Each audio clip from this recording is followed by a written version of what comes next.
buongiorno a tutti, ben ritrovati. Focus TG per aggiornarvi su quello che accade nel nostro nord-est. Mezzogiorno in punto, staremo insieme fino alle 13:30. È venerdì 29 dicembre, bene ricordarlo perché ormai ci avviamo alla fine dell'anno con tanto di bilanci e di propositi buoni per il 2024, noi compresi, e insomma il nostro obiettivo come sempre è quello di farvi compagnia a quest'ora per accompagnarvi, ecco, diciamo così, a pranzo, o magari c'è chi ha già pranzato e anzi è in relax per seguire la nostra trasmissione, il nostro, sì, possiamo considerare una sorta di telegiornale allungato, allargato, ingrandito e soprattutto insomma arricchito da tutti i contributi dei nostri colleghi, sia per i servizi che ci propongono ma anche per i collegamenti. Insomma è un po' una caratteristica di Focus TG quella di, grazie alla tecnologia, uscire spesso dallo studio e collegarci in diretta con le città principali del nostro nord-est, nelle quali abbiamo le nostre redazioni come Media Nord-Est.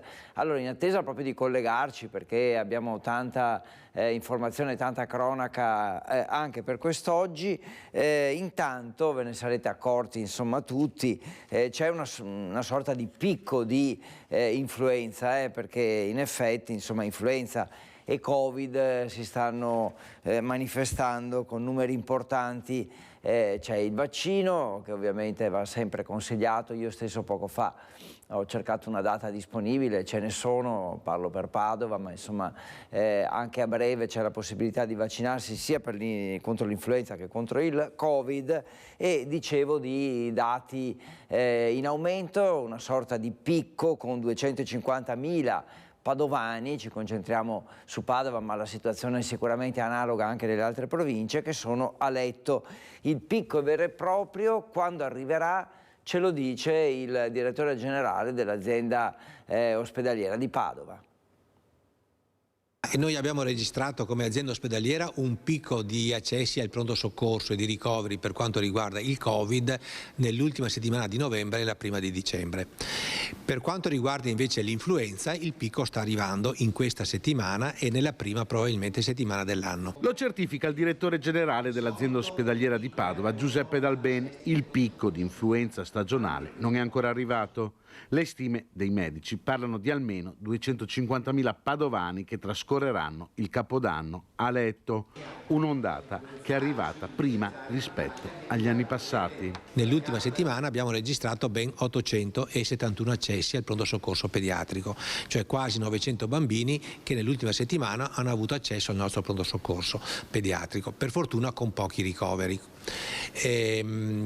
Il picco degli accessi al pronto soccorso è stato appunto il giorno 26 con 163 accessi, numero mai visto nel nostro pronto soccorso pediatrico. Oltre al Covid e all'influenza però i più piccoli sono colpiti anche da virus respiratori come la bronchiolite. Negli ultimi 2 anni il problema della bronchiolite si è fatto sentire e ha messo in importante difficoltà il sistema sanitario, perché ha esaurito i posti negli ospedali, i posti nelle terapie intensive.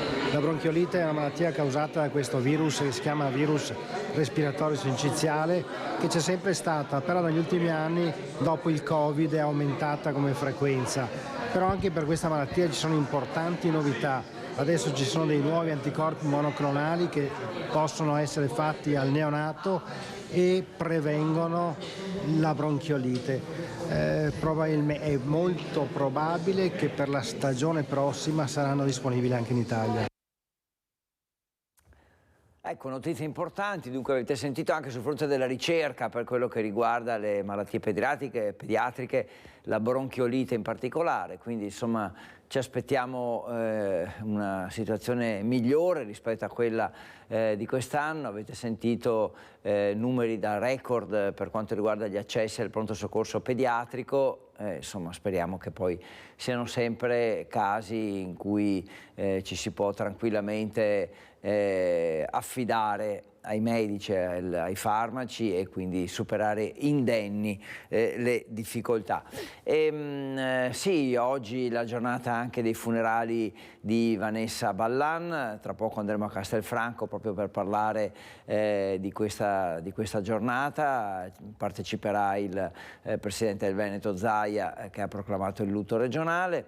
Intanto però andiamo a vedere quello che è accaduto ieri riguardo alla superstrada pedemontana veneta, perché è stato inaugurato l'ultimo tratto, gli ultimi 20 chilometri di quest'opera, e l'inaugurazione è avvenuta all'interno della galleria che appunto collega quest'ultimo tratto, cioè Malo con Montecchio, le due città, i due comuni interessati. Manca ancora l'ultima parte, quella del collegamento tra la fine della pedemontana Montecchio e l'autostrada A4, ed è un collegamento importante perché adesso le auto saranno costrette da questa sera, che è la data e l'orario sono le 18 di apertura ufficiale dell'ultimo tratto della pedemontana, cioè sarà aperto alle auto da questa sera, ma le auto devono uscire dalla pedemontana, fare un pezzo di viabilità ordinaria e poi rientrare in A4, e ci si attendono code e intasamenti fino a marzo, quando sarà completata anche quest'ultima bretella. Allora andiamo a vedere un po' il riassunto della giornata di ieri. Taglio del nastro all'interno della galleria che collega Santo Mio di Malo con Castelgomberto per l'ultimo tratto della superstrada pedemontana veneta, alla presenza del ministro Salvini e del presidente della regione Zaia. È una bellissima giornata perché finisce una grande opera pubblico-privata che servirà centinaia di migliaia di lavoratori veneti e non solo, farà risparmiare tempo, denaro, inquinamento. Sono una ventina di chilometri che vanno da Malo a Montecchio e che verranno aperti al traffico venerdì pomeriggio. L'inaugurazione invece è stata anticipata di un giorno per evitare la concomitanza con i funerali a Castelfranco di Vanessa Ballan, la giovane vittima di femminicidio. Un simbolo dell'Italia che cresce, che crede nelle infrastrutture, nella modernità, in nuove strade, autostrade, ferrovie, ponti, gallerie, dighe. È quello che sto facendo da un anno a questa parte al Ministero e sono felice di essere partecipe di questo rinascimento delle infrastrutture nel nostro paese. La pedemontana coinvolge 37 comuni, molti erano i sindaci presenti ed è la più grande infrastruttura italiana con cantieri ancora aperti.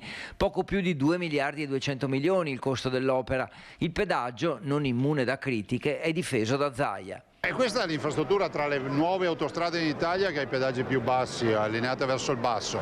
Dall'altro dovremo capire quali saranno i flussi di traffico. Oggi abbiamo 45.000 veicoli al giorno, avremo un incremento del 30-35% con l'apertura di questi 22 km e 300 metri, dopodiché col collegamento definitivo alla A4 capiremo quanto potremo limare sui pedaggi. L'idea era nata all'inizio degli anni 90 per rivoluzionare la viabilità tra le province di Treviso e Vicenza, con 14 caselli, e la dichiarazione di opera strategica per l'Italia è avvenuta nel 2001. I lavori sono iniziati nel 2011 e i 45.000 veicoli al giorno di oggi dovrebbero crescere del 30% una volta completato il collegamento con l'A4 a Montecchio, che avverrà a marzo. E tra i tanti ospiti presenti all'inaugurazione di questi ultimi 20 km c'erano anche la maggior parte dei 37 sindaci dei comuni coinvolti dall'opera, fra le province di Treviso e di Vicenza. C'è chi è contento, ma c'è anche chi ha qualche rimostranza da fare. Vediamo. Tanti sindaci del Trevigiano e soprattutto del Vicentino presenti in galleria per l'inaugurazione del tratto Malo-Montecchio, l'ultimo della pedemontana, e diversi gli stati d'animo dei primi cittadini. C'è chi è molto contento, come il sindaco di Malo, perché nel suo territorio dopo anni i cantieri sono definitivamente chiusi. Oggi è una giornata importante perché si inaugura un tratto che ormai da più di 10 anni tocca la nostra comunità di Malo, la Val Lugana in particolare, cuore di quest'opera con il tunnel Malo-Castelgomberto. I sindaci di Montecchio e Brendola invece sono preoccupati e scontenti per i ritardi della A4. Manca il collegamento con l'autostrada che dovrebbe arrivare a marzo, così ora chi esce dalla Pedemontana intaserà la viabilità ordinaria per rientrare in A4. Da venerdì ci si aspettano 400 veicoli in più al giorno in quel tratto. Il problema è il collegamento diretto con l'A4, il casello dell'A4 e il collegamento diretto dell'A4 non è ancora finito e questo è un grave problema perché le auto che devono transitare dalla Pedemontana verso l'A4 oppure il contrario devono uscire dai rispettivi caselli e quindi intasare il traffico cittadino. È finita, è giusto che venga aperta, ci dispiace solo che venga aperta prima che venga interconnessa con la A4 e ciò causerà sicuramente dei problemi al traffico nelle nostre zone tra Brendola e Montecchio, soprattutto nella rotonda e nella bretella che collega l'SPV col casello della A4. Lanciano così un appello a realizzare subito il casello, fondamentale per tutto l'Ovest vicentino. Brendola poi chiede cartelli con indicazioni e suggerimenti all'uscita della Pedemontana e personale di supporto in caso di code. Sono arrabbiato con la A4, non con la Pedemontana, sono arrabbiato con la A4 perché il fine lavori era prevista già a marzo del 2023, quindi avrebbe dovuto essere tutto concluso, casello, collegamento diretto. San Zenone infine non usa mezzi termini, pretende i fondi per la riqualificazione del centro, la messa in sicurezza della strada provinciale con marciapiedi e 2 rotatorie da realizzare e promette battaglia legale con la regione. Sono soddisfatto dell'opera perché è un'opera che serve al territorio, ma non sono soddisfatto della risposta del Presidente perché ho tentato l'ultima mediazione in questo momento, chiedendo un incontro per cercare di trovare un punto di svolta a quella che è la nostra situazione, quella che ci vede fermi per quanto riguarda la realizzazione di quell'accordo che, validato da 2 sentenze del Consiglio di Stato e del TAR, la Regione deve ancora portare avanti per il Comune di San Zenone. Quindi a questo punto noi andremo avanti con la causa, sentirò i nostri legali e continueremo. Prima o poi San Zenone le sue opere le vedrà realizzate perché ne abbiamo diritto. Ecco, quindi avete sentito com'è andata ieri, un po' il riassunto, c'è stata anche diciamo una pagina politica durante le interviste, specialmente a quella con Matteo Salvini, poi ve la propongo per capire un po' il quadro politico e con le tensioni anche all'interno del centrodestra. La cronaca naturalmente, qualche spunto anche dai quotidiani di oggi, quotidiani online in particolare, con il Gazzettino che sceglie come notizia principale nella versione online: il killer di Vanessa era un amico di famiglia, oggi i funerali blindati nel Duomo. Parliamo di Castelfranco perché avverranno lì, si svolgeranno lì i funerali, come vi dicevo prima. Tra un po' ci collegheremo anche con Castelfranco. Il Mattino di Padova in apertura sceglie di parlare di casa, di abitazioni, di affitti, la carica degli Airbnb, sposi costretti a dividersi, quindi l'analisi un po' di come cambia il mercato e di come insomma viene influenzato dalla presenza degli Airbnb. Poi Tribuna e Nuova Venezia scelgono la stessa notizia in apertura, cioè questa di cronaca: ricoverato d'urgenza in ospedale a Mestre, si risveglia senza il suo Rolex. Come dicevo, Tribuna e Nuova Venezia, questa è la Tribuna e questa è la Nuova Venezia, hanno la stessa notizia. Un'occhiata anche al Corriere del Veneto che dice: ospita in chiesa 8 migranti senza casa, firme dei residenti per cacciare il parroco. Avviene a Treviso, disturbano chi va a messa. E poi Vanessa Ballan, il giorno dell'addio, pronte 2 relazioni per il guardasigilli Nordio. E ancora Pietro Maso: spero che il sangue dei miei genitori sconfigga il male che ho commesso. E infine Repubblica, così guardiamo anche un titolo nazionale, un quotidiano nazionale. Repubblica apre con la cronaca, c'è un po' di pubblicità da abbassare, da superare. Direi che si parte con la cronaca giudiziaria su Repubblica.it con un'inchiesta che riguarda e che coinvolge padre e figlio Verdini, la cricca Verdini. Ora con Salvini ministro ci richiamano tutti, freni, si è messo a disposizione, è un virgolettato, quindi evidentemente immagino siano delle intercettazioni. La cronaca, dicevo, la cronaca ci porta a Castelfranco, perché oggi pomeriggio ci sarà alle 14:30 il funerale di Vanessa Ballan, e allora noi ci possiamo collegare con Castelfranco, in particolare con Christian Arboit, che è lì già da questa mattina proprio per capire in quale atmosfera si svolgeranno i funerali da un punto di vista religioso, da un punto di vista di ambiente, da un punto di vista di personalità presenti. Christian, a te raccontaci un po' com'è la situazione a Castelfranco Veneto.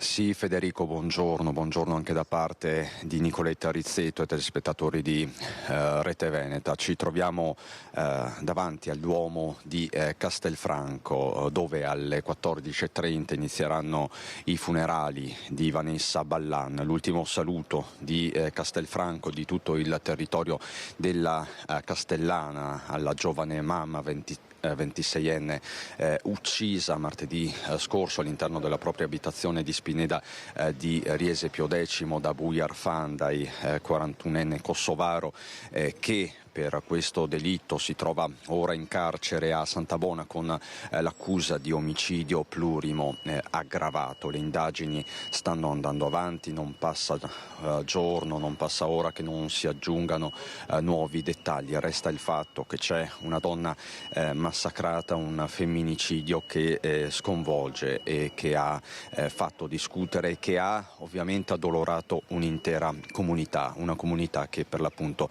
si prepara all'ultimo saluto. Con me Mirko Casteller, il dottor Casteller lo conoscete tutti, psicoterapeuta, abita qui vicino e quindi sta percependo in questi giorni il dolore di Castelfranco, che è un dolore profondo ed è un dolore collettivo, dottor Casteller. È proprio un lutto collettivo che prevede la rielaborazione di un trauma collettivo che aggrega una comunità che in questo periodo storico si sente sotto attacco ad eventi che non erano assolutamente abituati a gestire. La minaccia dell'incognita, dell'imprevisto vicino a noi sembra essere l'elemento più traumatico, e il lutto collettivo permette di sentirsi più vicini, di difendersi, è un meccanismo proprio di difesa naturale che ognuno di noi ha. E la famiglia in questo momento ha bisogno di sentire vicina la comunità? La famiglia ha bisogno di rinforzare i legami informali più che quelli formali terapeutici, e la comunità castellana ha questa caratteristica, è molto vicina spesso al disagio, alle situazioni di disagio. La famiglia non verrà mai lasciata sola in una realtà come quella di Castelfranco Veneto. E queste sono parole importanti, la ringrazio dottor Casteller, e in questi giorni Casteller ci ha aiutato a comprendere questo ennesimo femminicidio, e con lui abbiamo parlato spesso, abbiamo discusso spesso. 14:30 dicevamo i funerali in una piazza che sarà blindata, vedete le transenne, Nicoletta Rizzetto le sta riprendendo, ci sono i vigili urbani, la polizia locale all'opera, sarà liberata tutta piazza Giorgione che si trova oltre le mura dove è in corso il mercato, ma le bancarelle già si stanno in qualche modo smantellando, proprio perché si deve fare spazio al corteo funebre e ovviamente anche all'arrivo di tutti quelli che vorranno dare un ultimo saluto a Vanessa, comprese le autorità. Ci sarà Luca Zaia, il presidente della Regione del Veneto, con ogni probabilità anche il sottosegretario alla giustizia Andrea Ostellari, ma qui con me c'è un volto molto noto qui a Castelfranco, quello di Maria Gomierato, ex sindaco per 10 anni, anni e sindaco in un momento molto buio per la città del Giorgione, il delitto di Jole Tassitani. 16 anni fa, esattamente alla vigilia di Natale, tra il 23 in realtà, tra l'antivigilia e la vigilia di Natale, il corpo di Jole Tassitani, dopo settimane disperate, venne ritrovato nelle condizioni in cui sappiamo tutti. Fu un momento buio per Castelfranco e anche all'epoca Castelfranco scelse di spegnere le luci di Natale, cosa che ha fatto ieri sera anche il sindaco Stefano Marcon. Maria Gomierato, grazie per essere qui. Lei dice, e me lo ha detto anche poco fa, è stato il momento più duro in 10 anni da primo cittadino. Sì, direi proprio il momento più difficile e doloroso vissuto da sindaco, perché è stata una ferita grande, ha colpito tutta la città, tutta la comunità, perché non ce l'aspettavamo, perché è stato un colpo a tradimento. Speravamo tutti, insomma, che Jole sarebbe stata ritrovata viva. E quest'anno ritrovarci a Natale con questa nuova giovane vita così stroncata da violenza è veramente un rinnovare un dolore grande che alla fine non si è mai spento, perché né per la famiglia né nel ricordo di Castelfranco. Ha segnato veramente un momento difficile e oggi siamo qui di nuovo per Vanessa. Non avrei mai pensato, non avrei mai voluto di ritrovarmi così. Spegnere la città era stato quasi una decisione istintiva, perché si era spento davvero qualcosa nel cuore di tutti, si era spenta la speranza.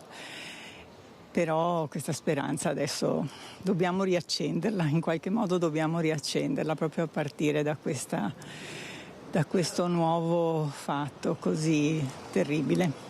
Ecco, e tra l'altro, proprio ieri la Procura della Repubblica di Treviso ha confermato come con quello che possiamo chiamare effetto Cecchettin, anche se il nome ci rendiamo tutti conto forse non è dei migliori, sono aumentati le denunce da parte di donne nei confronti dei loro stalker molto spesso.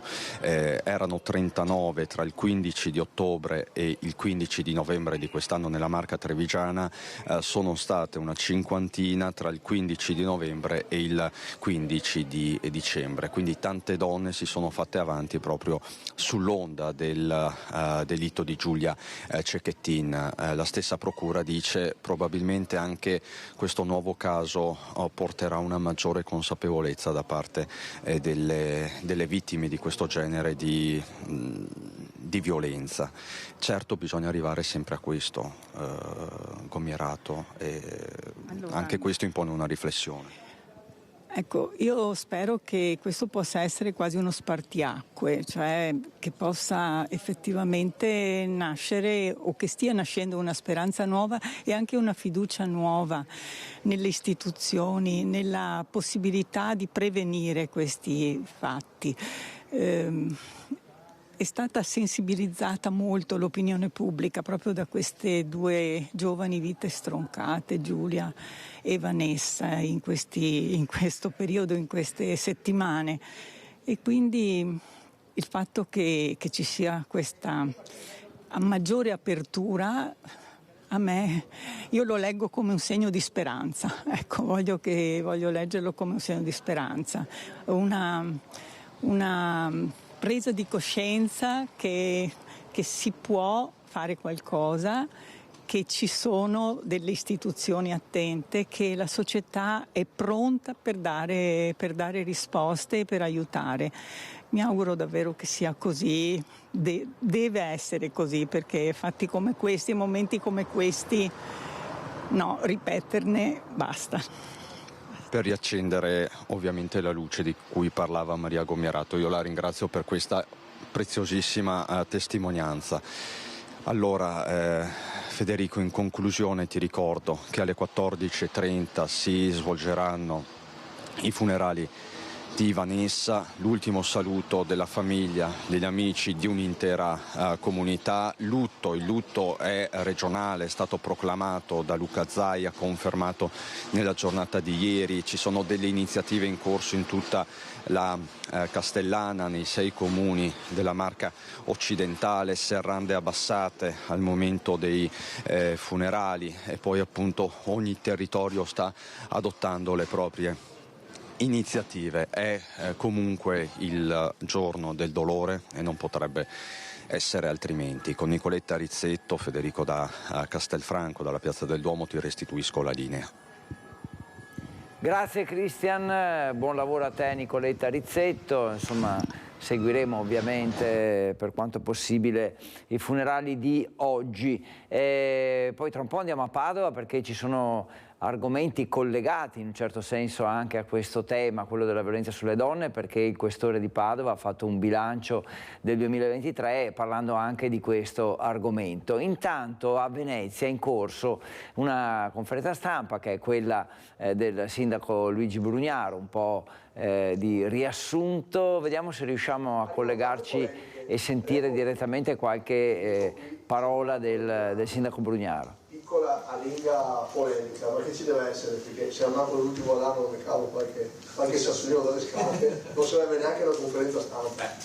Cioè, abbiamo a che fare con lì sì un altro tipo di partito, che è il partito della paura, che è il partito del sospetto, che è il partito del rancore, dell'invidia, metteteci come un po' volete, perché poi non è che tutti sono così, però anche chi sta zitto comunque alla fine partecipa a questo giubileo di sfortuna.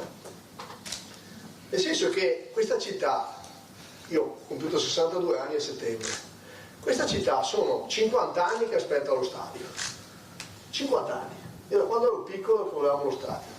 Il Palasport lo vedete davanti a tutti quanti voi, insomma, non riusciamo ad affrontare un campionato normale in casa perché è piccolo, è vecchio, e anche ci è stato regalato a quel tempo dalla Montedis, dall'impresa della Montedis, tutti possiamo solo ringraziare comunque, ma avevamo una situazione quando siamo arrivati di infrastrutture veramente incredibili. Bravi a fare i discorsi, bravi a vendere le cose. Ieri, oggi sul giornale, un giornale, ho letto di un'ennesima polemica, addirittura di un'interpellanza parlamentare per chiedere come mai, sentite questo ragionamento, Cassa Depositi e Prestiti, che è una società dello Stato, Report se vuole occuparsi anche di questo potrebbe farlo, una società dello Stato che svende, perché la parola svende sono dei termini che piacciono molto, no?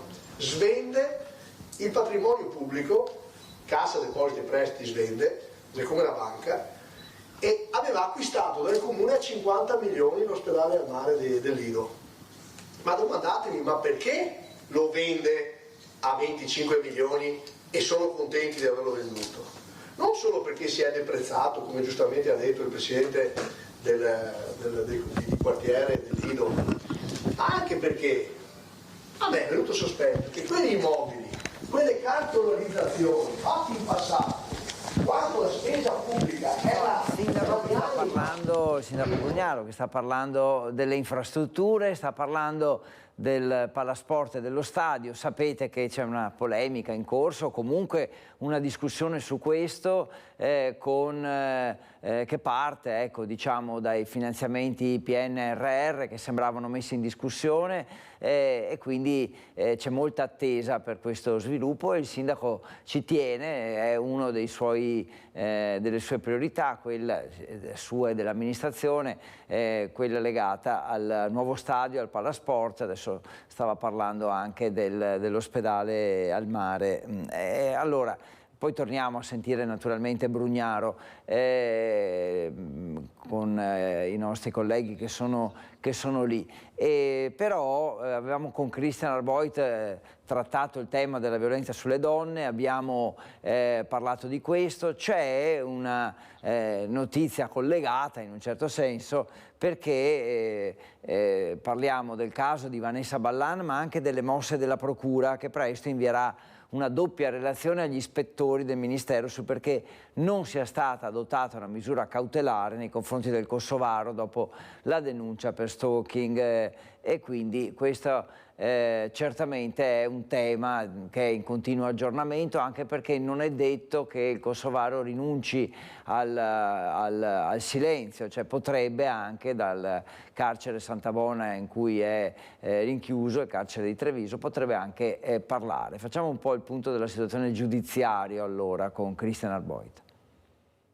Potrebbe scegliere di rompere il silenzio nel quale finora si è avvolto Bujar Fandaj, il 41enne kosovaro che si trova in carcere a Santa Bona per la mattanza di Vanessa Ballan, la 26enne uccisa nella sua casa di Spineda a Riese poco più di una settimana fa. Il killer finora non ha mai parlato né subito dopo l'arresto né durante l'udienza di convalida del fermo a Santa Bona. Apparso poco lucido, così hanno raccontato le sue legali, potrebbe presto chiedere di essere risentito. Nel frattempo le indagini vanno avanti con la procura intenzionata ad ascoltare nuovamente il compagno di Vanessa, Nicola, che a quanto pare conosceva bene il kosovaro, presentato in famiglia dalla stessa giovane donna come un amico e trattato per un certo periodo come tale. In una o più occasioni avrebbero anche pranzato tutti insieme nell'abitazione di Spineda, poi teatro dell'orrore. E questo fino a ottobre, quando il 41enne inviò a Nicola un video intimo che lo ritraeva con Vanessa, rivelando di fatto una relazione. Poco dopo la denuncia per stalking, presentata il 26 di ottobre, subito seguita da una perquisizione nella casa del 41enne a San Vito di Altivole, disposta dalla stessa procura, che in questi giorni sta redigendo la risposta per gli ispettori del Ministero, che si sono attivati per capire come mai in quel frangente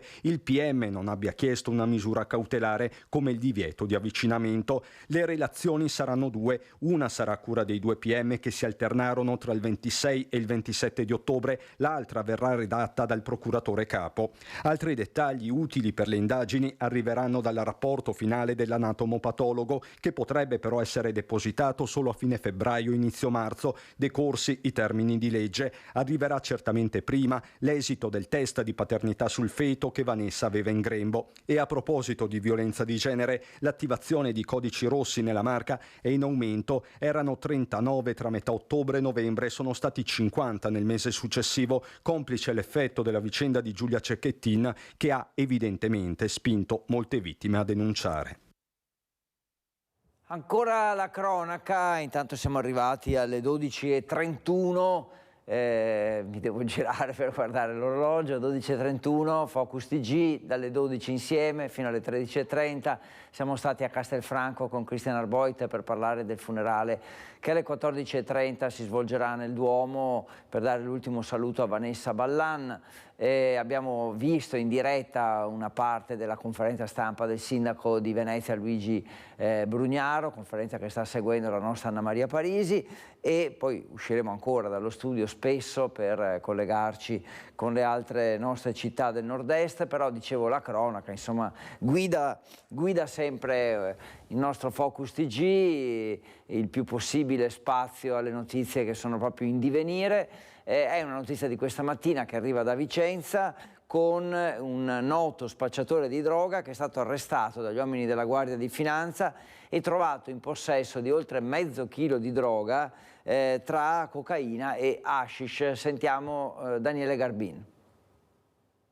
È stato intercettato e bloccato dai finanzieri un noto pusher nordafricano che, dopo essere fuggito all'estero, era tornato a vivere clandestinamente nel comune di Due Ville. Nei giorni scorsi era stato intercettato in auto a Vicenza durante un controllo su strada da parte delle Fiamme Gialle, da cui però era scappato rocambolescamente a piedi, confondendosi tra i passanti in centro storico. Dal proprio veicolo aveva lanciato un sacchetto contenente quasi 3 etti di cocaina. Nei suoi confronti il tribunale aveva quindi emesso un ordine di carcerazione. Identificato l'immobile in cui soggiornava, gli uomini della Guardia di Finanza hanno quindi effettuato una perquisizione. Nuovamente lo spacciatore extracomunitario aveva tentato di fuggire lanciandosi dalla finestra del bagno. Questa volta però è stato subito bloccato dai finanzieri, che lo hanno immediatamente portato in carcere. In casa sono stati rinvenuti 180 grammi di hashish, 18 grammi di cocaina, 2 grinder e 4.500 euro in contanti. Nell'appartamento c'era anche un altro extracomunitario sprovvisto di documenti, che è stato denunciato insieme al proprietario dell'immobile. Grazie a Daniele Garbin, cronaca ma non solo, perché insomma ogni tanto anche cerchiamo di inserire notizie che riguardano il nostro nord-est ma in chiave diversa. In particolare adesso andiamo a conoscere Alessandra Campagnolo, perché lei è un ufficiale di coperta, come si dice in gergo, quindi pilota le navi o comunque segue da vicino questa e ha scelto questa professione grazie alla passione per il mare, a una forte determinazione e anche la voglia di scoprire nuovi orizzonti. Andiamo a conoscerla con Vanessa Banzato. Alessandra Campagnolo, bassanese, 23 anni, è una seconda ufficiale di coperta nelle navi da crociera. Per lei una passione che ha da quando era ragazzina, rivolta al mare, alla sua tutela, che la impegna da sempre. Ieri un sogno, oggi un'occupazione che l'ha vista farsi strada con determinazione e professionalità.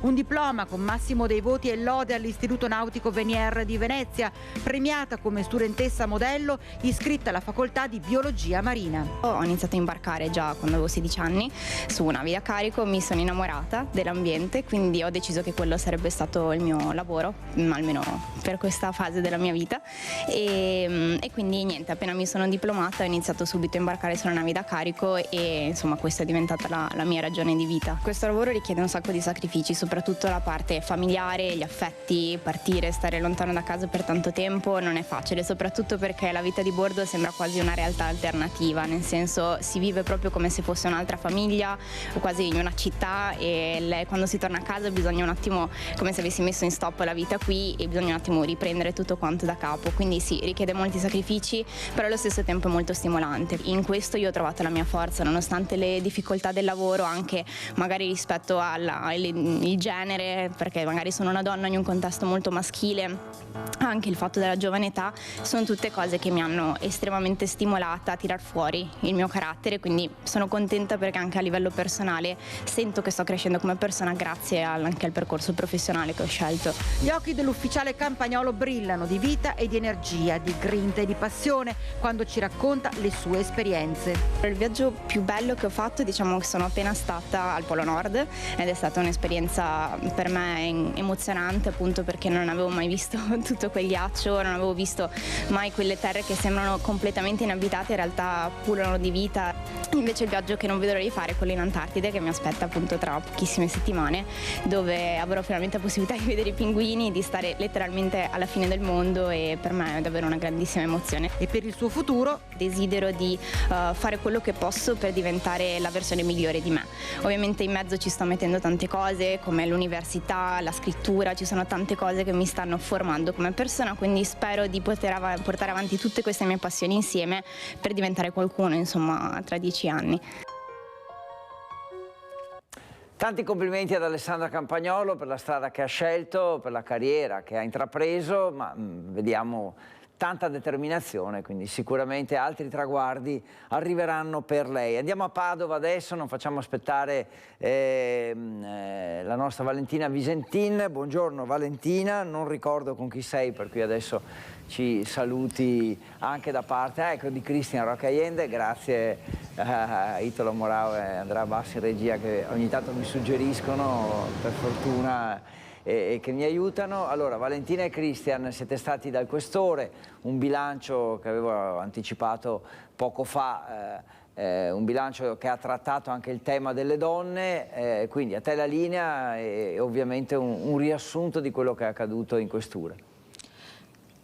Assolutamente sì, Federico, così prima però di sentire le parole del Questore vi raccontiamo anche due fatti di cronaca, perché il tema di questi bilanci di fine anno delle forze dell'ordine si è concentrato proprio su quello che è stato definito l'effetto Giulia Cecchettin, l'aumento delle denunce di violenza sessuale e di maltrattamenti da parte delle donne, che negli ultimi 2 mesi, proprio sentendo in televisione e rimanendo profondamente scosse dalla storia di Giulia Cecchettin, hanno trovato trovato il coraggio di denunciare, facendo aumentare così le denunce e anche gli interventi delle forze dell'ordine. Ne sono testimonianza le due storie di cronaca che vi andiamo a raccontare, che sono capitate qui a Padova nei giorni di Natale. L'ultima, in ordine di tempo, è una notizia che è arrivata pochi minuti fa in redazione: il primo arresto in Veneto per il cosiddetto codice rosso bis, che consente l'arresto in flagranza differita, ovvero anche se la persona violenta non viene arrestata nella flagranza di reato, ma l'ha compiuto entro le 48 ore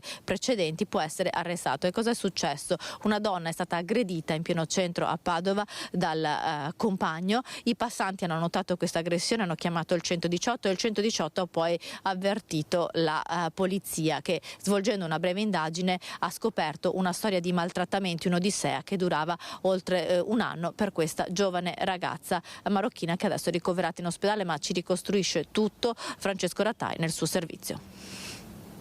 Aggrediva e minacciava la compagna 21enne, arrestato grazie al codice rosso bis, il compagno 21enne di origine marocchina. È il primo caso in Veneto dell'applicazione delle nuove norme sulla violenza di genere.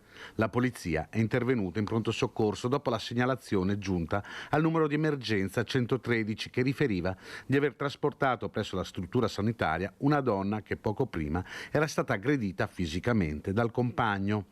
La pattuglia, durante il tragitto per recarsi in ospedale, veniva informata nuovamente dalla sala operativa che il compagno si era portato proprio nei pressi dell'ospedale alla ricerca della giovane donna. Giunti al nosocomio, gli agenti hanno parlato con lei, scossa ed agitata, che ha raccontato di come la situazione con il convivente fosse degenerata dopo un anno. L'uomo si era fatto sempre più opprimente, cercando di limitare l'autonomia della 21enne. La giovane ha dichiarato che nel corso della serata era andata a visionare una nuova stanza dove alloggiare. Tuttavia, l'uomo, volendo a tutti i costi accompagnarla, l'aveva seguita. Ne era nato un litigio, l'uomo era diventato nervoso e violento, trattenendola per il braccio e torcendole il polso. La vittima era scoppiata in lacrime, venendo vista da alcuni passanti che avevano allertato il 118.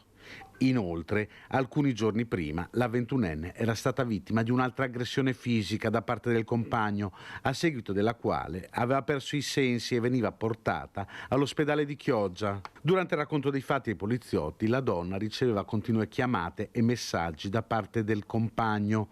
L'uomo, intanto, si era nuovamente ripresentato al triage del pronto soccorso, è stato rintracciato dai poliziotti e portato in questura per accertamenti.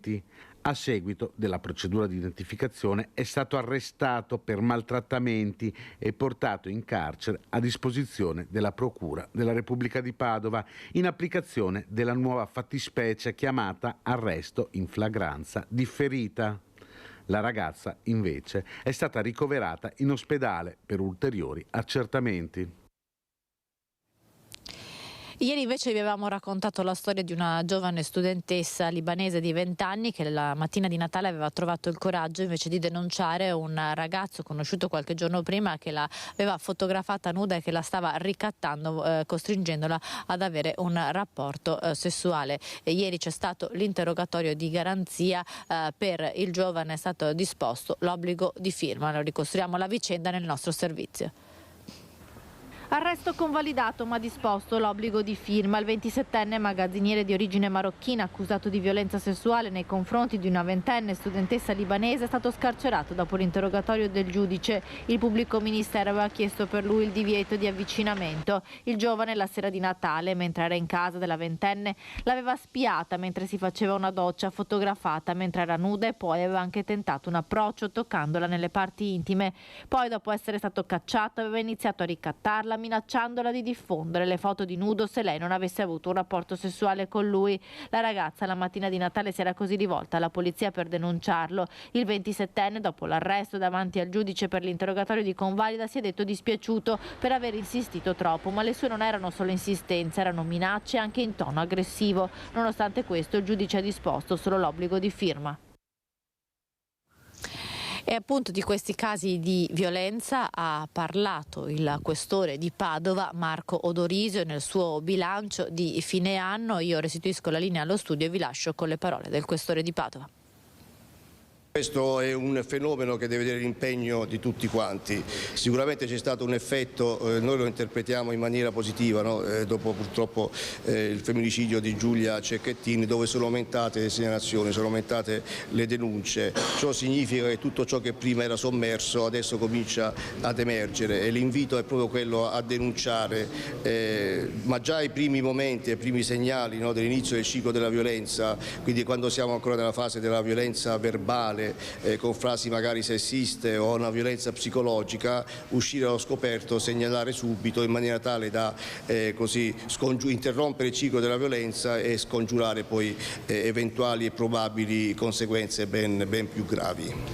Intanto l'arresto delle ultime ore è tra i primi in Veneto secondo il nuovo decreto Roccella. Sì, siamo intervenuti proprio ieri sera all'ufficio due pattuglie delle volanti, segnalati proprio dall'ospedale, dal medico, di una ragazza, una 21enne, che aveva subito una distorsione del polso in mezzo alla strada. Gli stessi passanti avevano chiamato il 118, giunti in ospedale, quando hanno ricostruito l'accaduto ci hanno contattati e quindi ci hanno consentito di poter applicare, posso dirlo probabilmente il primo in Veneto, il primo arresto praticamente in flagranza di ferita nelle 48 ore.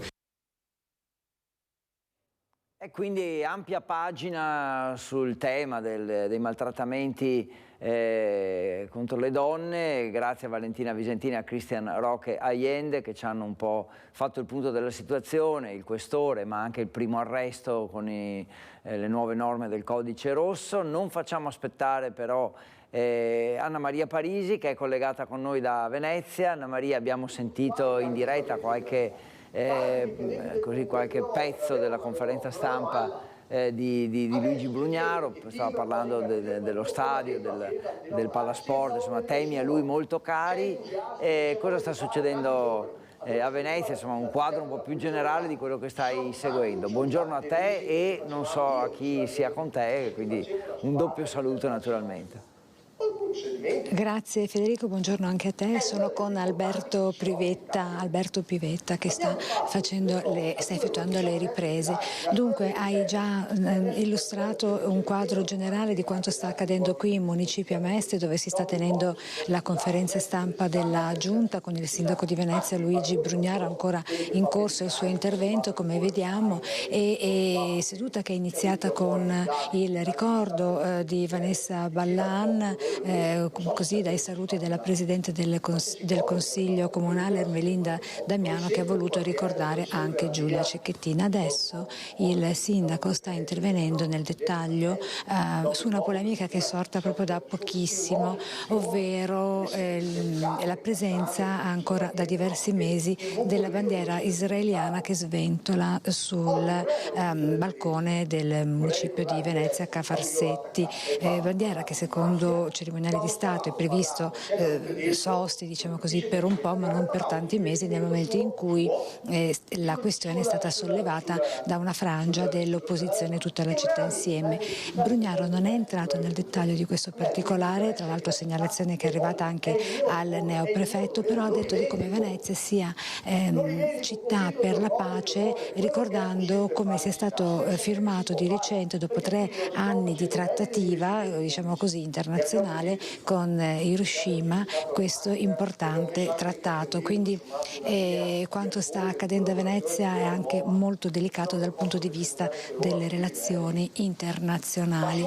Poi c'è tutta la polemica per quanto riguarda anche la questione cartolarizzazione, con i beni comunali che vengono venduti per sostenere la comunità, il bilancio comunale, e ancora le polemiche in seno alla questione Bosco dello Sport, un nuovo stadio con l'Arena, e con Brugnaro che ha voluto ricordare anche per quanto riguarda la questione turismo, di cui Venezia, come è noto, soffre rispetto ai residenti, di come con l'anno nuovo partirà questa sperimentazione che vede Venezia capolista in tutta Italia, con l'obbligo di prenotare con un ticket di ingresso la propria visita a Venezia per chi non è residente o non è nato qui, e ad eccezione anche di chi è veneto e risiede in Veneto.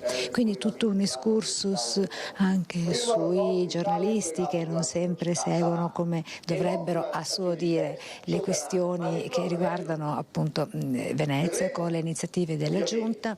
Non vediamo al momento, Federico, le telecamere di Report contro cui si era presa tempo fa il sindaco. Non sappiamo se faranno un blitz a breve. Comunque il suo intervento è quello più lungo, perché ha iniziato a parlare da circa 15-20 minuti, quando invece gli assessori avevano a disposizione 2 minuti di tempo che venivano scanditi anche con il timer. Vuoi ascoltare ancora un passaggio di Brugnaro? Se no ti restituisco la linea. Da tutta la freccia che c'era. Poi quando sembrava che la situazione si fosse in qualche modo assestata, purtroppo è capitato il Covid e di conseguenza poi il patatrac. La gente che noi firmiamo TSO continuamente, gente che va fuori di testa, non si capisce. Io do i dati che abbiamo noi nel comune, ma penso che nelle altre città si fosse anche peggio.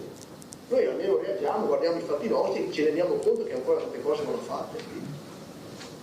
Ma parlate di bambini. Parlate di quei bambini che vanno nella pista su ghiaccio a patinare, che è molto bella, è stata fatta da degli operai, delle persone, delle imprese, e li abbiamo massacrati perché facessero bene. Andate al parco di Sola la domenica mattina, davvero sembra di essere a Central Park, cioè è cambiato proprio l'atteggiamento delle persone, famiglie, giovani, persone che vanno a correre, sicurezza, sport. Abbiamo fatto molti investimenti e abbiamo tradotto quell'efficientamento in investimenti, non solo per calare il debito. E quello che ci stiamo presentando oggi è questo. Vi stiamo semplicemente dicendo che dobbiamo sostenere non tanto la parte politica, questa è una conferenza stampa amministrativa mattina, ma la parte politica con la P maiuscola è delle persone che hanno coraggio di fare qualcosa. Maria, se mi senti, direi che possiamo riprendere la linea, insomma. Ci sta un po' elencando il sindaco le iniziative di questi anni. Esatto, e quindi ha concluso con i bambini, con la pista di ghiaccio che è presente nel centro di Mestre, in piazza Ferretto, una pista di cui veramente non soltanto i bambini per la quale impazziscono, ma anche i genitori e anche gli zii che accompagnano i loro nipotini, e quindi l'occasione anche per invitare tutti coloro che ancora non l'avessero fatto di venire qui a Mestre e vedere questa bellissima piazza Ferretto, perché comunque qualcosa di bello anche a Mestre c'è. Da Mestre ti restituisco la linea, Federico. Grazie Anna Maria, buon lavoro ovviamente a te, ad Alberto. Noi torniamo in studio, poi tra un po' usciremo di nuovo naturalmente come sempre. Facciamo direi una breve pausa, allora ci prendiamo una breve pausa e poi torniamo e ripartiamo dalla politica.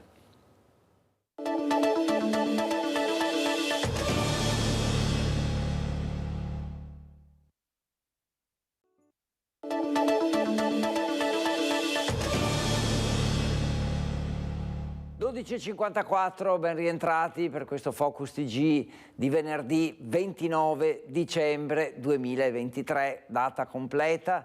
Se state pranzando, buon pranzo, se siete ancora in preparativi seguiteci finché siete al lavoro in cucina, così noi comunque vi teniamo compagnia. Siamo usciti già dallo studio per andare in diretta a Castelfranco, a Venezia, a Padova, per vedere un po' quello che sta accadendo nelle nostre città.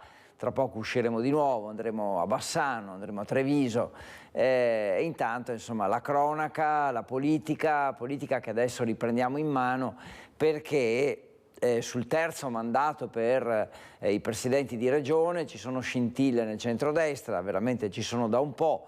Ieri c'è stata un'altra scintilla perché Flavio Tosi, coordinatore regionale di Forza Italia, ha detto con la eventuale rielezione di Zaia ci sarebbe il ventennio. Fesserie ha risposto invece il segretario della Lega Matteo Salvini, che in qualità di segretario, di ministro alle infrastrutture e trasporti, è stato ieri nella galleria di Malo, della Pedemontana, per inaugurare l'ultimo tratto di quest'opera, e c'è stata l'occasione di parlare anche di questa politica, di queste scintille politiche proprio con lui. Sentiamo.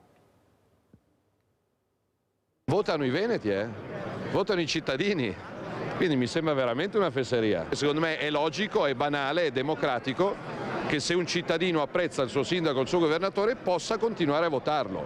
Togliergli questa possibilità per forza, per legge, è una sottrazione di democrazia. Botti di Capodanno anticipati tra alleati di centrodestra, con Matteo Salvini che subito dopo il taglio del nastro sul tratto finale della Pedemontana risponde alle dichiarazioni fresche di stampa del suo ex compagno di partito Flavio Tosi, oggi numero 1 di Forza Italia in Veneto. Tosi che sul quotidiano La Stampa, a proposito del terzo mandato, ormai un tormentone politico, ha dichiarato che con la rielezione di Zaia in Veneto ci sarebbe il ventennio, non un'espressione qualunque. Apriti cielo. Qualcuno ha paura che i veneti possano rivotare Zaia, ma io sarei contento, perché vuol dire che sta lavorando bene. Parlare di ventennio però è un commento pesante.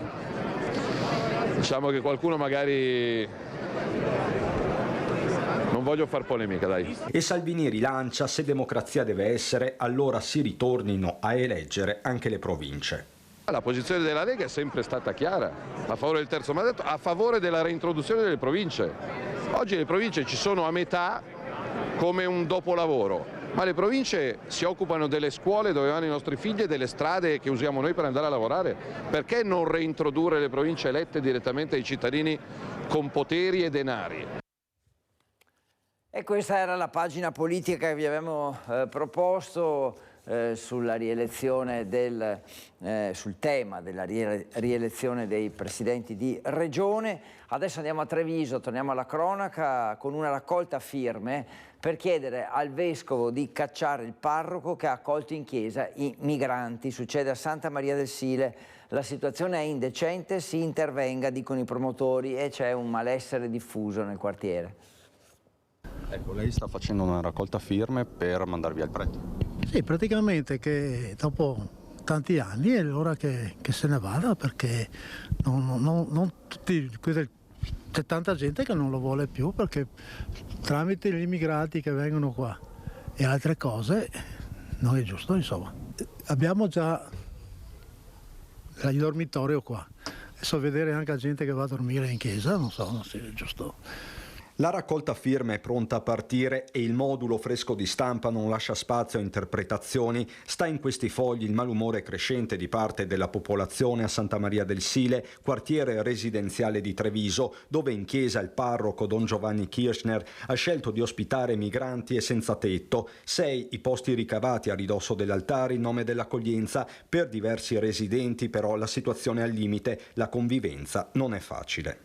Ma in indecenza non hanno un bagno quando sono qui fuori e fanno i loro bisogni qui all'aperto, che sia qualsiasi roba. Ecco, diciamo che qualsiasi cosa la fanno qua fuori. Siamo anche fatti sentire anche tempo indietro anche con il parroco, però non si è risolto, insomma. Qui i vicinanti sono abbastanza diciamo delusi. Questa linea del parroco non è che piaccia a tutti? Purtroppo no, direi che non piace a pochi, credo. Qualcuno dorme in chiesa, altri negli spogliatoi vicini al campetto, un altro ancora in una tenda, raccontano i residenti. Un ragazzo che pure non si dice contrario a priori riporta un caso di disagio che riguarda un ospite in particolare. Urla frasi del tipo la fine è vicina e cose simili. È italiano, straniero? No, è sicuramente africano, però cosa vuole che le dica, insomma. Qualcuno di fronte alla linea pro accoglienza del parroco ha fatto una scelta drastica e la protesta in questo angolo di Treviso sembra montare. Io non vado neanche in chiesa perché proprio mi dà fastidio. Dice non è il modo questo? No, assolutamente no, perché bisogna capire anche l'ambiente dove sono queste persone, che ci sono altre persone, ci sono bambini, e vedono anche indecenze. La penso come tanti altri. Quindi lei si sta facendo portavoce di un malessere che è diffuso? Sì, il parroco penso che sia colpa del parroco, dopo non so, può darsi che sia colpa di qualcun altro, non lo so. Una situazione delicata quindi che Christian Arboi ci ha fatto capire bene, quella che riguarda questa parrocchia. Adesso però noi andiamo a Bassano, dove parliamo di un regolamento comunale nuovo, quello che riguarda soprattutto i baristi, con qualche commerciante che è scontento, ma ci racconta tutto Alex Giuliano. Cambiano le regole per i locali del centro storico a Bassano. Siamo in compagnia di Gino Brunello, che è il presidente dell'associazione Baristi Bassano, sotto chiaramente Confcommercio. Diciamo che la prima novità che ha fatto anche un po' scalpore, ma è stato un compromesso fra voi, i residenti del centro storico e l'amministrazione, è quella che cambiano un po' gli orari, quindi dalla domenica al giovedì sera si potrà servire bibite e bevande fino all'1 di notte, invece gli altri giorni rimane orario invariato fino alle 2. Sì, questa è stata una delle piccole, una delle rinunce che abbiamo fatto anche da parte nostra per venire incontro anche al centro storico, e per quello che è stato fatto nel nuovo piano pubblici esercizi. Ripeto, un piano che l'associazione aveva già preso in mano 15 anni fa, è stato modificato negli anni perché sono cambiati i tempi, però con questa amministrazione abbiamo cominciato a lavorare subito dall'inizio, ed è stato un tavolo di lavoro abbastanza lungo sia con l'amministrazione che con il centro storico per trovare un accordo che andasse bene per tutti. Insomma, la coperta è sempre un po' corta, da una parte all'altra si cerca di fare sempre il meglio, insomma. Altra novità importante è che non potranno spuntare nuovi locali, nuove aperture in centro storico se non avranno la metratura e delle caratteristiche idonee. Questo perché? Perché c'è stato un proliferare di nuove aperture proprio nel centro storico di piccoli bar che non avevano magari neanche spazio, che avevano solo una finestra magari per così comunicare, per avere un rapporto con la clientela. Invece è stato regolarizzato anche questo. Perché? È stato regolarizzato perché con le nuove aperture, un po' così come capitava, negozi che chiudevano, si aprivano bar, è stato giusto mettere un regolamento a livello qualitativo del locale. Cosa vuol dire? Un minimo di metratura, un magazzino per i rifiuti sicuramente all'interno del locale, un bagno dei disabili. Non è che evitiamo nuove aperture, ma vogliamo dare anche un po' di qualità alle nuove aperture, insomma. A proposito di piccoli spazi dove appunto poter consumare e acquistare bevande, viene vietata l'installazione di nuovi distributori automatici di bevande H24 in centro storico. Questo perché? Perché ci sono stati in passato problemi di sicurezza con baby gang, con persone che sostavano magari anche tutta la notte all'interno di questi spazi. Sì, questo ci ha trovato sicuramente d'accordo, dispiace un po', ma abbiamo capito che dei locali aperti H24 nel centro storico sicuramente portano disturbo, perché magari delle compagnie si fermavano fino a ore al mattino solo per star là a parlare, chiacchierare, e disturbavano i residenti del centro storico. Con questo è stato deciso, insomma, all'unanimità di non fare nuove aperture all'interno del centro storico. In chiusura, visto che parliamo di centro storico di Bassano, i bagni pubblici presenti in centro storico lasciano un po' a desiderare, allora c'è stato anche qualcuno che ha chiesto come comportarsi. Come comportarsi? La regola numero 1 è l'educazione, perché si può anche usufruire del bagno dei bar presenti, non c'è una regola scritta di obbligo di consumazione. Voi come la prendete, diciamo, questa situazione? Ma i bagni, diciamo, sono sempre stati aperti al pubblico, anche al turista, non c'è l'obbligo di consumazione logicamente, però un po' di buonsenso basta, anche un caffè, dire usufruisco del bagno ed è più che sufficiente. Dopo non si vuole bere il caffè né un bicchiere d'acqua, si entra in bagno, non c'è nessunissimo problema. Siamo qua. Magari mettere qualche bagno in più, soprattutto per gli eventi. Beh, quella è una cosa che abbiamo spinto già da un bel po' di tempo. Se ci fossero dei bagni pubblici usufruibili sarebbe una cosa positiva, soprattutto anche nel centro storico. Grazie ad Alex Giuliano e il suo ospite per questo punto della situazione, la collaborazione con l'amministrazione per scrivere le nuove regole dei bar. Adesso andiamo a Venezia, anzi a Mestre, dove è stato scoperto uno dei depositi delle bici che vengono rubate in città. È il parco di Villa Querini, sede degli uffici comunali, da tempo trasferiti da via Palazzo. Il parco di Villa Querini a Mestre, sede di molti uffici degli assessorati del comune di Venezia, divenuto centro di raccolta di decine e decine di biciclette rubate. Lo spaccio con la vendita delle bici sempre qui nel giardino pubblico di Villa Querini. Nonostante le 5 telecamere presenti, collegate direttamente alla Smart Control Room della polizia locale, contrattando con i ladri, è possibile tornare a casa in sella alle 2 ruote, spendendo dai 20 ai 5 euro, a seconda dello stato dell'usura del mezzo. Certo che se succedono queste cose a cielo aperto, senza che nessuno se ne accorga, vuol dire che chiaramente bisognerebbe mettere dietro ad ogni telecamera una persona che controllasse quello che accade minuto per minuto, ma questo non è possibile, quindi anche le telecamere hanno una funzione diversa dal controllo immediato. Centinaia di migliaia di euro i soldi spesi invece da Cafarsetti per gli interventi di restauro e contro il degrado della villa e del suo giardino, dove, tuttavia, nonostante la presenza degli uffici degli assessori comunali con annesse segreterie trasferitisi da via Palazzo, continuano a bivaccare tossicodipendenti sbandati e senza tetto. Le bici è possibile acquistarle da loro, seduti alle panchine vicino all'ex ospedale Umberto I, lato via Circonvallazione. La via Circonvallazione è una strada ad alto scorrimento, ormai non ci si può fermare nemmeno per far scendere una persona perché si blocca il traffico di Mestre. Questo a causa o grazie, a seconda delle opinioni, della costruzione, dell'installazione della pista ciclabile, che sicuramente è utilissima, ma che purtroppo viene usata non poco ma pochissimo, perché la maggior parte dei ciclisti si piazza invece, scorre sulla parte opposta, invadendo la carreggiata di marcia delle auto.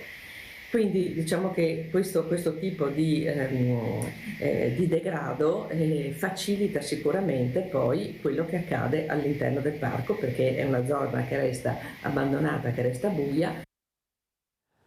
Ora andiamo a Cortina perché c'è una nuova puntata sulla telenovela che riguarda la pista da bob. Infatti il ministro Salvini ha rilanciato, ci potrebbero essere novità nelle prossime ore.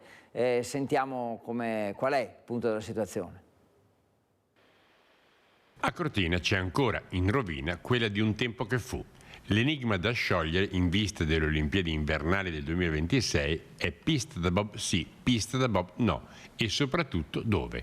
Il ministro delle infrastrutture cerca di fare chiarezza e si schiera per la perla delle Dolomiti. Sul bob mi sono impegnato a portare come ministro e come ministero un progetto che non faccia spendere un euro in più, che non abbia impatto ambientale, che rispetti i tempi previsti, che tenga in Veneto quello che è giusto che sia in Veneto, e stiamo seguendo la tabella di marcia. Nelle prossime ore, se tutto va bene, dovrebbe essere pubblicato il bando di gara. I tempi stringono, ma le intenzioni sono quelle di riuscire. Sono convinto che si possa fare risparmiando tempo e risparmiando cemento, e lo scopriremo nei prossimi giorni, perché se il bando di gara esce entro la fine dell'anno, essendo oggi il 28 dicembre, vediamo presto quante aziende parteciperanno, e mi auguro che ci siano, perché, ripeto, l'Italia ha vinto il dossier proponendo Lombardia e Veneto, Milano e Cortina, e togliere qualche infrastruttura sarebbe un peccato. Ovvia la soddisfazione del Presidente della Regione, che mette anche l'accento sulle questioni economiche relative all'impianto. Se avessero fatto la negoziazione privata, il bob sarebbe costato 180 milioni di euro alla fine.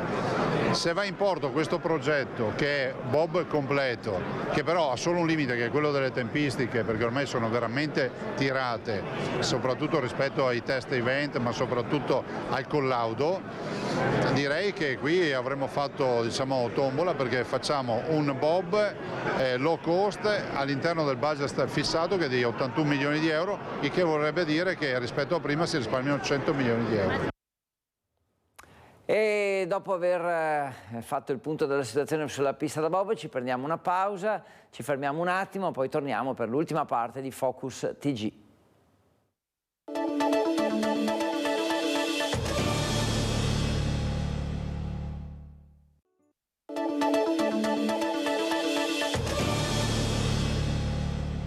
Eccoci tornati in studio, Focus TG, insieme da mezzogiorno fino alle 13:30. Buon pranzo a chi sta pranzando, naturalmente, per tutti gli altri un buon pomeriggio, e intanto noi andiamo avanti tra cronaca, collegamenti in diretta. Dobbiamo ancora spostarci dallo studio e andare in centro a Treviso, poi vi raccontiamo perché. Nel frattempo stiamo a Venezia perché l'aveva anche anticipato Anna Maria Parisi, c'è una polemica sulla bandiera di Israele, c'è chi vuole toglierla dalla facciata di Ca' Farsetti, che è la sede del comune, una polemica all'interno del Consiglio Comunale. Sentiamo un po' come sta andando. A Venezia monta la polemica per la continua esposizione della sola bandiera di Israele che dal 12 ottobre scorso sventola dalla loggia di Ca' Farsetti, sede del comune. Perché non viene esposta anche quella della Palestina o della pace come segno di solidarietà a tutte le vittime della guerra? Se l'è chiesto il consigliere comunale di opposizione Giovanni Andrea Martini. Una norma dello Stato prevede che le bandiere di altri paesi possano essere esposte per brevissimi periodi. Se aveva un senso logicamente in origine dopo l'attacco di Hamas, oggi le cose sono cambiate molto, ci sono stati tanti luttuosi fatti e siamo a fine dicembre. Consigliere di opposizione che come capogruppo di tutta la città insieme ha inviato la segnalazione anche al prefetto Darco Pellos. Ricordando che esempi analoghi erano accaduti a Milano, ad Arezzo, a Firenze e le bandiere erano state rimosse. I popoli che soffrono sono molteplici, con gli israeliani e i palestinesi ci sono anche le famiglie miste, intrappolate e divise al tempo stesso sulla striscia di Gaza. Soltanto i sopravvissuti alle bombe, soltanto se muniti di passaporto israeliano, si decide al varco di Rafah, in Egitto, chi parte e chi non può. E poi ci sono loro, i bambini, sono 4.000 i bimbi palestinesi morti dall'inizio del conflitto. Ma perché il comune continua ad esporla? Venezia non è forse la città della pace? Allora forse la soluzione potrebbe essere quella di esporre proprio la bandiera della pace per risolvere il problema. Ora andiamo a Belluno perché la telemedicina sbarca anche nei rifugi. Infatti l'ULSS 1 ha presentato una sperimentazione innovativa per quanto riguarda l'alta montagna. Portare la sanità il più vicino possibile al paziente è un indirizzo dell'ULSS 1 Dolomiti che ora si concretizza attraverso un progetto di telemedicina che riguarda i rifugi alpini. Tanti i rifugi, tantissimi frequentatori e purtroppo tra loro anche chi può sentirsi male. Nasce così il progetto Rifugi Sani e Sicuri, con l'impiego di uno strumento innovativo dato in uso in via sperimentale al rifugio Faloria. Stiamo sperimentando una tecnologia non presente fino ad ora nel territorio bellunese, ma penso neanche in quello italiano, che ci permette appunto di misurare alcuni parametri, elettrocardiogramma, saturazione dell'ossigeno, pressione per esempio, alcuni parametri ad una persona che ha un malore che si trova in un rifugio alpino. Siamo nell'ambito del progetto Rifugi Sani e Sicuri, un progetto che abbiamo strutturato qualche mese fa, sul quale stiamo lavorando intensamente. L'obiettivo è di rendere i nostri rifugi appunto più sani, più sicuri. Un dispositivo che in realtà costa solo 5.000 euro, che come detto verrà sperimentato durante l'inverno in un solo rifugio, poi dopo gli eventuali e necessari aggiustamenti in altri 9 scelti con l'aiuto del CAI, da Oronza ad Alleghe, da Zoldo ad Arabba. L'acquisto dei dispositivi avverrà grazie ai fondi per i comuni confinanti. I risultati, si spera, saranno evidenti. Più precisi perché la centrale operativa, gli operatori della centrale operativa SUEM 118 potranno vedere quello che vede il rifugista coinvolto nell'evento. Più rapidi perché nel caso attraverso i parametri identificati e trasmessi alla centrale da questo sistema possiamo precocemente individuare eventuali patologie tempodipendenti e agire più rapidamente. Ora andiamo a Bassano perché FIAB, che è un'associazione, ha bocciato la viabilità comunale ritenendo le strade troppo pericolose. Ma dove vai, bellezza in bicicletta, così di fretta pedalando con ardore? Più che con ardore sarebbe meglio, molto meglio, se a Bassano si pedalasse con attenzione Eh già, perché dal report annuale di FIAB emergono spunti a dir poco allarmanti per i ciclisti. Partiamo da un dato che più di ogni altro mette in chiaro una cosa: la sicurezza reale e percepita per chi circola su due ruote a Bassano tocca i minimi storici. Alla domanda del sondaggio FIAB su quante volte hai rischiato di essere coinvolto in un incidente mentre pedalavi nell'ultimo anno, il 73% dei ciclisti bassanesi ha risposto almeno una. Ma alta è anche la percentuale di chi ha rischiato di essere investito o tamponato più di 3 volte. Il 73% dei ciclisti dunque non viaggia in sicurezza, e questo è un dato allarmante per un'amministrazione che come primo compito ha quello di salvaguardare l'incolumità dei cittadini. Alla faccia dei tanti slogan pronunciati in via Matteotti in questi anni su Bassano città delle due ruote, sul legame tra Bassano e il ciclismo, sul passaggio del Giro d'Italia in città. Proclami e impegni che non basta sbandierare, e allora, restando in tema, verrebbe da dire all'amministrazione: hai voluto la bicicletta e adesso pedala, perché di strada da fare, secondo FIAB, ce n'è tanta. Vediamo altri dati. Come valuteresti la sicurezza per i ciclisti nelle strade di Bassano e dintorni? Quasi tutti i ciclisti interpellati dal sondaggio, l'88%, hanno risposto che le strade sono molto insicure o insicure, bocciando in pieno il piano cittadino per la viabilità sostenibile. Insomma, Bassano patria del ciclismo? Tra il dire e il fare c'è di mezzo tanto lavoro, partendo da qui. La strada, è vero, è in salita, ma questo, per chi ama le bici, è uno stimolo, non un ostacolo. Grazie ad Alex Giuliano. Adesso andiamo nell'Alta Padovana, dove a San Giorgio in Bosco c'è stata una spaccatura della maggioranza che durante il Consiglio Comunale non è riuscita a far approvare il bilancio di previsione per il 2024. Colpo di scena mercoledì sera durante la seduta del Consiglio Comunale a San Giorgio in Bosco, dove non è stato approvato il bilancio di previsione. Durante la votazione si è registrata l'astensione degli assessori Enrica Zanone e Vittorio Trento e della Presidente del Consiglio Comunale, oltre al voto contrario dell'ex sindaco Bobo Miatello. Voto contrario anche del gruppo Uniamo, guidato da Fabio Miotti e Fabio Zanfardina di Fratelli d'Italia, che hanno parlato di una proposta di bilancio non condivisa. Questo atto segna una spaccatura importante nella maggioranza, che sostiene il sindaco leghista Dario Petenuzzo, e apre nuovi scenari in vista del voto alle prossime amministrative di primavera, che vede già come candidati per San Giorgio in Bosco Fabio Zanfardin di Fratelli d'Italia e l'ex sindaco Bobo Miatello.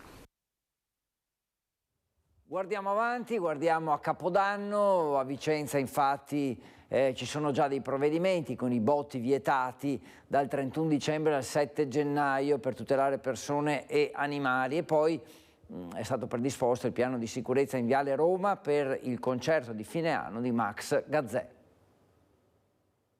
Niente botti dal 31 dicembre al 7 gennaio. Il sindaco Possamai ha firmato un'ordinanza che vieta l'uso di accendere e lanciare fuochi d'artificio, sparare petardi, far scoppiare mortaretti, razzi e altri artifici pirotecnici in tutti i luoghi frequentati, nelle vie, nelle piazze e nei parchi comunali. Ordinanza che si rinnova ormai da qualche anno ed è rivolta alla tutela delle persone, dell'ambiente e degli animali domestici. Come avviene ormai da qualche anno, abbiamo deciso di promulgare un'ordinanza per il divieto dei botti nella giornata del 31 di dicembre fino al 7 di gennaio. Questo per evitare chiaramente danni alle persone e agli animali, tantissime segnalazioni di animali che scappano a causa dei botti, quindi ci sembra il modo migliore per preservare la salute delle persone e degli animali. L'ordinanza sarà in vigore naturalmente anche in Viale Roma, dove alle 18 del 31 dicembre si aprirà il villaggio di Capodanno, con area food, con l'intrattenimento della pista di pattinaggio sul ghiaccio, gli speaker che accompagneranno i presenti alla mezzanotte. Evento che vedrà salire sul palco Max Gazzè, per cui è attesa un'affluenza di circa 5.000 persone. Serata che avrà due dimensioni, quella della socialità e quella relativa alla sicurezza, in un'inedita location pensata per ospitare grandi eventi in spazi estesi che assicurino facili vie di fuga e per cui è stato predisposto un servizio di sicurezza ad hoc. Abbiamo fatto dei tavoli tecnici e quello che è stato organizzato e che è stato richiesto dal questore è di avere un prefiltraggio, quindi presenza di steward e di volontari che indirizzeranno i cittadini che arriveranno a Campomarzo verso le cosiddette vasche d'ingresso, le corsie d'ingresso per arrivare sotto il palco di Max Gazzè. È stato preventivato anche un potenziamento della sorveglianza, dei controlli? Sì, ovviamente ci sarà anche la partecipazione della polizia locale e delle forze d'ordine della questura che saranno incaricate ovviamente di fare sicurezza durante l'evento. Passato il Natale andiamo un po' a sentire adesso una sorta di bilancio dei bassanesi che sono proprio pronti per raccontare un po' com'è andata questa prima parte delle vacanze. Abbiamo raccolto le loro voci. Un bilancio, come stanno andando queste feste natalizie? Mi sembra piuttosto in generale abbastanza bene. Speriamo che anche l'ultimo e il primo porti prosperità, felicità. Il Natale è fatto a casa, Capodanno anche, penso. Tanti regali sotto l'albero? Per chi se li merita, sì. E la signora se li meritati? Certamente. Sì. Cosa ha ricevuto? Qualche pensiero?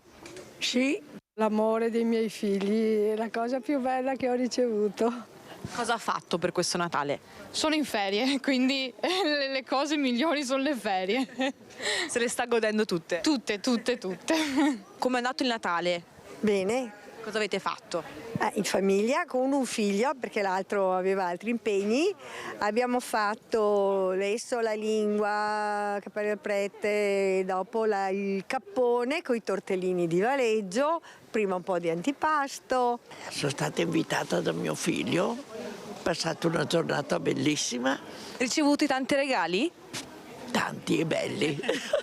Sono andata a mangiare in casa dei consuoceri e mi sono trovata molto bene. Come ha passato questo Natale? In maniera stupenda, in famiglia, in tantissimi, mangiato tanto, ma soprattutto una grande serenità. E Capodanno invece? Parto domani. Dove va? In Dalmazia. Che cosa farà a Capodanno? Rimango a casa con la mia famiglia. E cosa farete a Capodanno? A casa. A casa, sì, con amici, sì, una cosa tranquilla. Una buona cena? Sì, esatto. Cosa prevede il menù, se posso chiederglielo? Non ho la minima idea, devo ancora un po' buttare giù il menù come menù, sì. C'è qualcosa di irrinunciabile per il menù di Capodanno? Il cotechino con le lenticchie, quello sì. Cotechino con le lenticchie, quello sì. Sì. La tradizione. Come passerete il Capodanno? A casa, con la mia famiglia. Cucinerà lei? Certo. Che cosa? Abbiamo ancora da decidere perché dobbiamo poi fare anche il primo dell'anno e quindi decideremo. Facciamo un po' di tutto, insomma, le tradizioni, il musetto, le lenticchie, l'uva, farò i tortellini forse perché abbiamo fatto il pasticcio per Natale, farò i tortellini. Posso venire anch'io allora con questo menù buonissimo? Siamo anche in pochi. Bello sentire tanta felicità, serenità nelle parole di questi bassanesi raccolte da Sharon Di Carlo. Bene, un servizio che ci ha messo di buon umore. Un altro pezzo di buon umore arriva dal mondo della medicina perché ci sono le basi finanziarie per una svolta epocale. Siamo a Padova dove il cardiochirurgo padovano Gino Gerosa dice entro 2 anni avremo il cuore artificiale. Tempo 2 anni e sarà pronto il prototipo del primo cuore artificiale completamente italiano. Ad annunciarlo il cardiochirurgo Gino Gerosa, direttore del centro Gallucci dell'azienda ospedaliera di Padova, che da tempo sta lavorando sul progetto che potrebbe cambiare la vita per molti cardiopatici. La svolta arriva grazie a solide basi finanziarie che ora potrebbero sostenere lo sviluppo del progetto. Gino Gerosa preferisce non fare i nomi dei finanziatori, ma il Corriere del Veneto ha parlato di una spesa ipotizzata di 50 milioni di euro in 5 anni. I numeri comunque potrebbero cambiare. Del progetto di un cuore artificiale realizzato in Italia si parla da una decina di anni, ma oltre al disegno del modello servono anche ingegneri meccanici, elettronici, esperti di materiali e biologi per mettere a punto la costruzione di tutti i vari componenti. Il professor Gerosa ha poi spiegato che il cuore artificiale potrebbe diventare l'alternativa al trapianto di cuore umano. Eccoci qui pronti per l'ultimo collegamento, andiamo subito da Lucio Zanato in comune a Treviso. Lucio, un paio di minuti perché poi alle 13:30 chiudiamo. Grazie del tuo contributo, raccontaci tutto. Sì, allora, appena finita la conferenza stampa di presentazione per 75 milioni di euro investiti nel territorio comune di Treviso, 40 cantieri principali, però in realtà sono addirittura 60 gli interventi. Allora cominciamo con il tecnico, l'assessore Sandro Zampese. Velocemente, qual è il cantiere 1, non 3 come prima, il cantiere che secondo lei è più importante, quello che sta più a cuore? La rigenerazione delle mura urbane di Treviso, sognata da tempo, adesso veramente siamo in procinto di iniziare i lavori per rivalutare questa grandissima e unica opera cinquecentesca del grande frate Giocondo da Verona. Ecco, giusto per dire, insomma, ci sarà una lista che noi presenteremo nel corso dei telegiornali di questa sera, però c'è anche la parte politica. Sindaco, la rivoluzione a Treviso l'ha fatta tempo fa De Poli insieme a Giampaolo Gobbo e Giancarlo Gentilini. Lei si sente più Gentilini-Gobbo o De Poli?